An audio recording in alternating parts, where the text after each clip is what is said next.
Welcome back, everyone. I am Psycho Emerald. Today I'm back with another Jurassic Park figure review, and this one's going to be kind of a little different. Today I'm going to be talking about why I found the new Jurassic Park III Hammond Collection Raptor to be a little bit disappointing.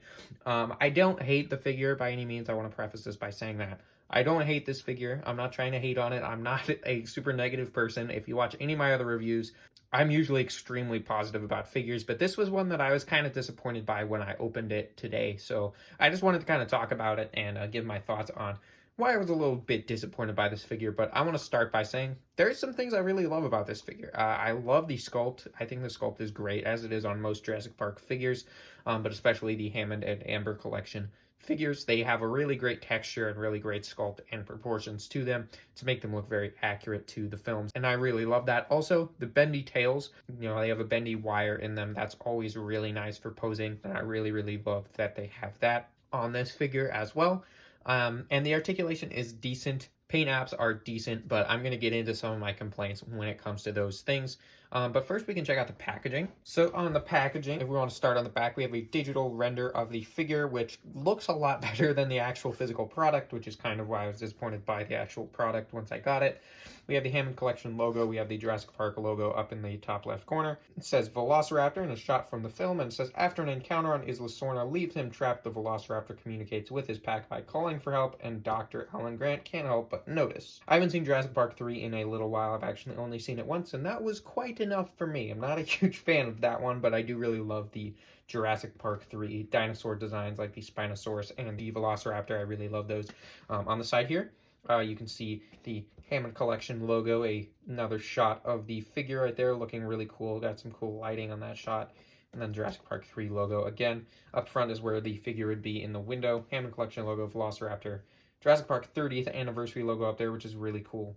And then the Hammond Collection logo again. So yeah, I really love these packages. They kind of look like the cages that they kind of transport the dinos in the films. So that's really cool that they've done that. Yeah, I'm really a fan of this line overall. But yeah, let's get into talking about the figure. So first thing I noticed when I got the figure out of the package was that it is a lot lighter than the digital renders made it look. So it is very light. I don't remember them being this light gray in the film. It doesn't look terrible. It just doesn't look like what I was necessarily expecting. So I was a little disappointed by that initially. So that's kind of the first thing I was disappointed by, but that's a very minor thing. But if we want to talk about some things I do like, once again, the sculpt, like you can see this thing looks great. I like the paint apps here where you have the tan going down from the chin all the way down to the base of the tail here. Looks really good, and on the back of the legs, really like those paint applications, and the red on the back of the legs and tip of the tail look really good. But I do not like the way that the gray lines look. I don't like the way those were painted. It looks like they just took chalk and just kind of scraped it along the sides of the figure. I'm not really a fan of the way that turned out. It looks kind of sloppy. It looks very artificial. It does not look like the natural markings of the dinosaur. So I'm not a huge fan of that. And then the eyes, this eye that I'm showing right to the camera right now, it looks good. It's painted very neatly, but on the other side, there's kind of a QC issue, I think, where the orange is kind of seeping over the eyelid, and the pupil looks a little funky because of that, because, yeah, the eye was kind of misplaced on the sculpt. So that's a little unfortunate. But once again, that little touch of red on the snout there looks really nice. And I really like that. Of course, we got the teeth sculpted on the inside there. But if we want to talk about my gripes with the sculpt, it would be these. They're not terrible, but they did throw me off a little bit. I feel like they should be bigger. That's the main thing, is they're really small, and it's kind of hard to notice them. Like when I first got it out of the package, I was like, wait, where are the little quill things? And I was like, oh, there they are. If you don't know what you're looking for, it kind of just looks like a little fin on the back of his head, which looks a little bit funky. If you start looking at it like that, it just looks kind of like a crest on the back of his head, which isn't great. I don't know. It wouldn't have made total sense to sculpt every single little one of those separately, but that is something I noticed that I didn't really like the way those were sculpted as kind of all one piece. They don't really look the way they looked in the movie, so that's something I don't really love about the sculpt of this figure, is that maybe it just should have been a little bit larger, and then it would have stood out a little more. The sculpt would have been able to be more pronounced and such, and it would have been a little bit more accurate or a little bit more faithful looking to the source material. But if we want to talk about the articulation, of course, bendy tail is awesome. We've got the hinges and swivels at the shoulders and at the elbows, joints at the top of the neck and the base of the neck, articulated jaw, ball joint right here at the tail, knee articulation, thigh articulation right there, and then ankle joints as well. But my problems with the articulation on this figure are what it's missing, which kind of makes sense when we're talking about articulation. The biggest problem with articulation could be it not being there. Where I wish it was, and it isn't, is the upper jaw articulation that the Amber Collection ones had. That always made it look really great when you had them in an open mouth pose, kind of a roaring pose. It looked amazing. And we're totally missing that here, which is really disappointing. Just a lower jaw articulation, which is kind of unfortunate, and that's something that I really, really miss, and I was pretty disappointed by. Wrists articulation is completely missing once again, and I kind of understand with how small this is that didn't fit, but once again, you just notice it when it's not there once you're used to having it, and that's pretty disappointing that there's no wrist articulation for the little hands of the Velociraptor. And then another thing that I think they probably could have included, which is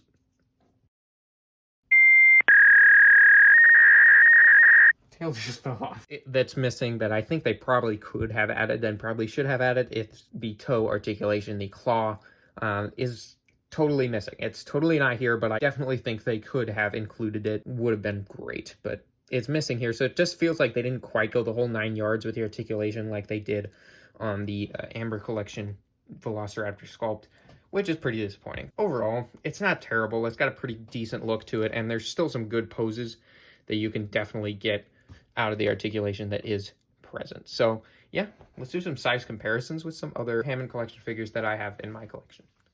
Okay, so as far as size comparisons go, here's the Dilophosaurus, which I think is too big. That was my only real problem with the Dilophosaurus figure, was it definitely seems too big. Like if you can see there, it's pretty much the same size as a Velociraptor, which is not accurate. And also, they're both a little too big for Ian Malcolm here. He is very small, especially compared to the Dilophosaurus, which definitely shouldn't be that big.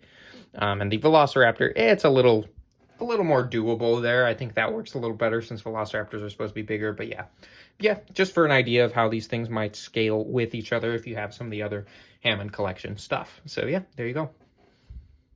All right, so that's going to just about do it. Sorry this review was kind of negative. I don't usually do that, but this was a figure I felt pretty disappointed by. I'm still really excited about this line. I still really do enjoy this line, but I am a little bit disappointed by some things when it comes to this figure, and I am noticing the things that are missing now that we've converted down to the Hammond Collection and the 3 3/4 inch scale.